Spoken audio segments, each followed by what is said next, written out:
ভাউজি, সৎ সাহেব, ভগতজি, সৎ সাহেব। আজ আমার দর্শকরা আপনার মাধ্যমে বিষ্ণুর যে জন্ম হয়েছিল, ভগবান বিষ্ণুর জন্ম কিভাবে হয়েছিল সেটা আপনি আজ বিস্তারিতভাবে আমার দর্শককে বলবেন। আপনি সন্তরামপাল মহারাজের শিষ্য সেটা আমি জানি। আপনার শ্রীমুখ থেকে আজকে আমি এবং আমার দর্শকগণ শ্রী বিষ্ণুর জন্ম বৃত্তান্ত শুনতে চান। আপনি সৎ সাহেব, ভগতজি, সৎ সাহেব, বন্দিশ্বর কবি সাহেব কি জয়, বন্দিশ্বর সত্যদেব রামপাল ভগবান কি জয় হোক। সৎ সাহেব, ভগতজি, আমার হাতে বিশেষ সময় না থাকার কারণে আমি আমার গুরুর কৃপায় প্রমাণিতভাবে আজ পর্যন্ত মানুষ যারা জানে, জগতের লোক, যে বিষ্ণু হচ্ছে সুপ্রিম পাওয়ার ভগবান, ওর উপরে কোনো ভগবান নাই, উনি হচ্ছে মৃত্যুঞ্জয়, কালেঞ্জয়, মানে ওনার কোনো জন্ম হয় না। তাই আমার গুরুর কৃপায় একদম আমি এমন ভাবে, এমন সদ্গ্রন্থর দ্বারায় প্রমাণিত করে দেখাবো গুরুর কৃপায়, যে আপনার দর্শক তো আছেই আছে, এছাড়া বাকি আপনারও যে চোখ দুটো আছে না, একদম কপালে উঠে যাবে। কারণ আমিও মনে করতাম যে বিষ্ণুর উপরে কোনো ভগবান নাই, বিষ্ণুর কোনো মাতা নাই, পিতা নাই, মাতাকে পিতাকে, যাই হোক ওনার জন্মটা আমি দেখবো। যাই হোক, আমার হাতে আমি বেশি কথা না বাড়িয়ে আমি মুদ্রা কথায় চলে যাচ্ছি আসল কথায়। সেটা হচ্ছে কি, যে ভগবান বিষ্ণু জন্ম হলো কিনা এবং ওনার জনক বা মাতা কে, সেটা আমি সদ্গ্রন্থর মাধ্যমে আমার গুরুর কৃপায় প্রমাণিত করে দেখাবো।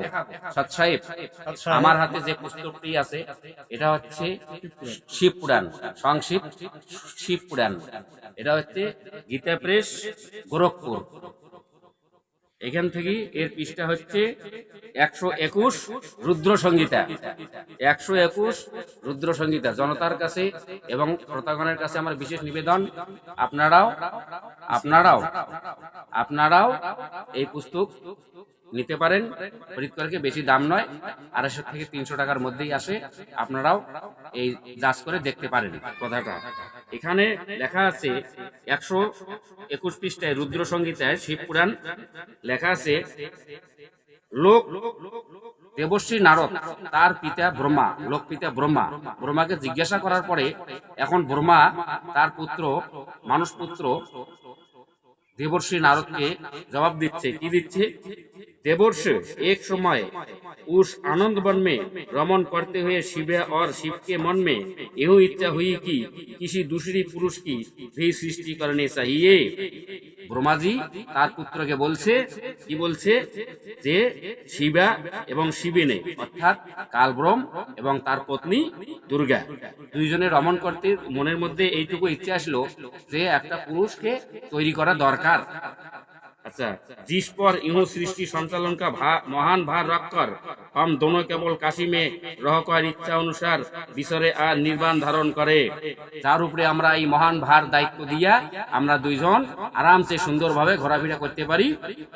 अच्छा, वही पुरुष हमारे अनुग्रह से सदा सबकी सृष्टि करे, पालन करे और वही अंत में सबका संहार भी करे।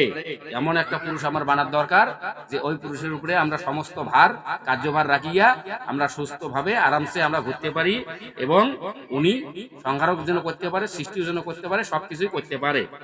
यूं चित्र एक समुद्र के समान है, इसमें चिंता की उथल तरंगे उठ उठकर इसे चंचल बनाए रखती है। इसमें शतगुण रूपी रत्न, तमोगुण रूपी ग्रह और रजोगुण रूपी मुगे भरे हुए हैं। इस विशाल चित्र समुद्र को संकुचित करके हम दोनों उस पुरुष के प्रसाद से आनंद में काशी अर्थात काशी में सुख पूर्वक निवास करे। यह आनंद वन बहु स्थान है जहाँ हमारे मनोवृत्ति सब ओर से सीमितकरण इसमें लगी हुई है तथा जिसके बारह का जगत चिंता से आतुर प्रतीत होता है। ऐसा निश्चय करके शक्ति सहित सर्वव्यापी परमेश्वर शिव ने अपने बाम भाग से 10वें अंग पर अमृत मल दिया। এই যে কথা আসি গেল ভগতজি, কথা যে শক্তি দুর্গাকে কয়, প্রতীক দুর্গাকে কয় এবং শক্তি সহিত শক্তির সাথে সর্বব্যাপী परमेश्वर शिव ने तार बाम भाग में 10वें अंग पर अमृत मल दिया। फिर तो वहां वहां से एक पुरुष प्रकट हुआ जो तीनों लोगों में सबसे अधिक सुंदर था, बहु शांत था, उसमें सत्वगुणी अधिकता थी तथा बहु गंभीरता अथाह सागर था। मुने हमा नामक गुणों से युक्त उस पुरुष के लिए ढूंढने पर भी कहीं कोई उपमा नहीं मिलती थी। उसकी क्रांति इंद्रनील मणि के समान श्याम थी, उसके अंग से दिव्य शोभा शीतकर रहित थी और नेत्रों प्रफुल्ल कमल के समान शोभा पा रहे थे। श्रीअंग पर सुवर्ण की सी क्रांति वाले तो सुंदर रेशमी पीतम्बर शोभा दे रही थी। किसी से भी पराजित न होने वाला बहु वीर पुरुष अपने प्रचंड भुज दंड से सुभूषित हो रहा था। तदंतर उस पुरुष ने परमेश्वर शिव को प्रणाम करके कहा, स्वामीन, मेरे नाम निश्चित कीजिए और काम बताइए। এত কিছু হওয়ার পরে তখন লাস্টে যে পুরুষ উৎপন্ন করলো সেই পুরুষ স্বামীনকে বলছে, তার পিতাকে বলছে যে পিতাজি, স্বামীন, আমার নামকরণ कीजिए এবং আমি কি করব, আমাকে কি কার্যে উৎপন্ন করলেন, আমার काम बताओ, অর্থাৎ काम বলেন, আমার কাজটা বলেন। उस पुरुष की यूं बात सुनकर महेश्वर भगवान शंकर हंसते हुए मेघ के समान गंभीर वाणी से उसने बोले, এখন শান্তি ভাবে বলতেছে। শিব ने कहा, वत्स, এই যে वत्स ছেলেকে বলে, बेटा के बोले, व्यापक होने का कारण तुम्हारा विष्णु नाम विख्यात हुआ।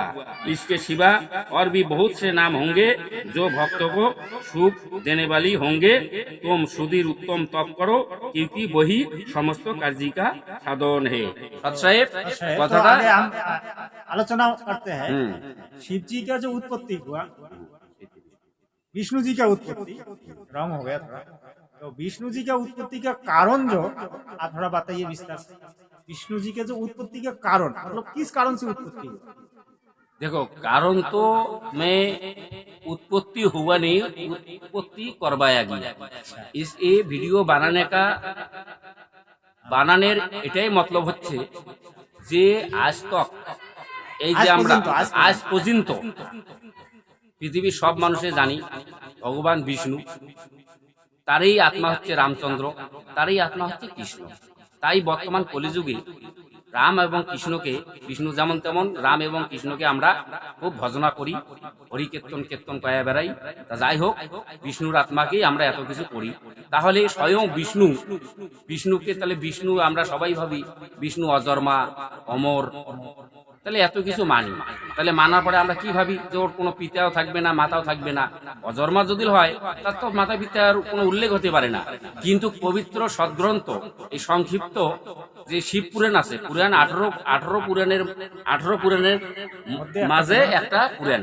তাহলে এখন আপনাদের ওই লোকবেদ কথা আমি শুনবো, মানুষের লোকবেদ কথা শুনবো, না আমি এই শিব পুরাণ একটা যে নামতা বই আছে তার কথা আমি মানবো? এখন নামতা বইয়ে কি দেখা গেল, কি ধরা পড়লো, যে বিষ্ণুর মাতা পিতা আছে, শক্তি প্রকৃতি অর্থাৎ দুর্গা হচ্ছে বিষ্ণুর মা, আর শিব নে অর্থাৎ এই যে হচ্ছে সদাশিব অর্থাৎ কালপুরুষ। গীতায় যে বিরাট রূপ দেখালেন তিনি, হ্যাঁ, গীতায় যে 11 অধ্যায় 25-26 বলছে না, 25-26 বলছে যে আমি হচ্ছে কাল ব্রহ্ম, সেই কালেই হচ্ছে তার নাম হচ্ছে সদাশিব। ঠিক আছে, এই শিবে হচ্ছে দুর্গার প্রতি এবং দোনন যোগন মিলন সেই এই বিষ্ণুর উৎপত্তি হয়েছে। ঠিক এইভাবে বিষ্ণুর উৎপত্তির কথা আমি যাই হোক খুব ভালো আর বিস্তারিত আমি বলতে পারলাম না সময়ের অভাবে। যাই হোক, সময় করে আমি বিষ্ণুর উৎপত্তি তথা ব্রহ্মা যে আছে, ব্রহ্মার উৎপত্তি এবং স্বয়ং যাকে হয়তো ভাববেন যে সদাশিব কি, শিবেই সদাশিব, এই যে একটা মনের মধ্যে সংশয় দাঁড়াবে এই ভিডিও দেখার পরে, আমি এই শিবের দ্বারায় আরো শিবের উৎপত্তি দেখাবো এই সদ্গ্রন্থের মাধ্যমে। আপনারা আমাকে সহযোগিতা করবেন এবং ভিডিওটিকে দেখতে থাকবেন। আপনারা সব বৃত্তান্ত আমার গুরুর কৃপায় আমি আপনাদেরকে সব প্রমাণিত সহকারে বলবো। আচ্ছা, এই যে বিষ্ণু জন্ম হলো এবং বিষ্ণু কোন গুণের অধিকারী? বিষ্ণু হচ্ছে শতগুণী। ঠিক আছে ভগৎজি, এখানে কথাটা যেটা হয়েছিল যে বিষ্ণুর মাতা পিতা কে, বিষ্ণু অজর না অমর না জন্ম হয় কি হয় না, এই বিষয়ে আমি এই ভিডিওর এই প্রসঙ্গে আমি ভিডিও করলাম। তবে আমি আমার মুখে কিছু বলবো না, যা বলবে সদ্গ্রন্থই বলবে।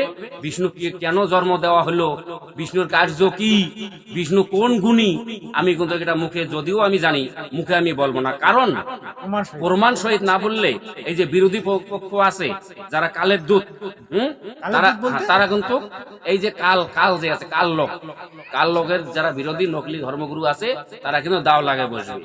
ঠিক আছে, অতএব আমি আমার গুরুর কৃপায় প্রমাণ ছাড়া আমি কিছু বলবো না। বিষ্ণুকে কেন, কিসের জন্য, কে জন্ম দিল সে তো আমি বললামই, তবে কেন জন্ম দেওয়া হলো, কি কার্যের জন্য, এটাও এখানে আছে।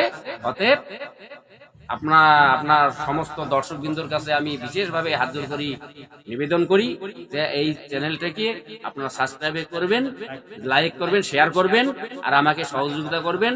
আমি সদ্গুরুদেবের কৃপায় এই আমার কাছে সংক্ষিপ্ত শিব পুরাণ, যেটাকে সদ্গ্রন্থ পুরাণের মধ্যে 18 পুরাণের মধ্যে একটি পুরাণ, এরপরে আমার কাছে আরো একটি পুস্তক আছে, সেটা হচ্ছে রামচরিত মানস, রামচরিত সচিত্র সঠিক শ্রীমৎ স্বামী তুলসী দাস শিবচরিত রচিত। ঠিক আছে, টিকাকরণ হনুমান প্রসাদ পোদ্দার, আর গীতা প্রেস গোরখপুর। এই যে আমরা এই যে গ্রন্থগুলি থেকে আপনাদেরকে দেখাচ্ছি প্রমাণের সহিত, অবশ্যই আপনারা আমার ভিডিওগুলি দেখবেন। আমরা কোনো মিথ্যার আশ্রয় নিয়ে ভিডিও বানাবো না। আমাদের উদ্দেশ্য হচ্ছে মানুষকে সৎ গ্রন্থের মাধ্যমে পরিচয় করানো, আর সন্তরাম পাল মহারাজজির জ্ঞানটাকে প্রচার করা, এটাই আমাদের মূল উদ্দেশ্য। আজকে জগৎগুরু রামপাল মহারাজের জ্ঞান দিক দিগন্তে ছড়িয়ে পড়ছে। আপনারা অবশ্যই জগৎগুরুর প্রবচনগুলি শুনবেন। সৎসাহে।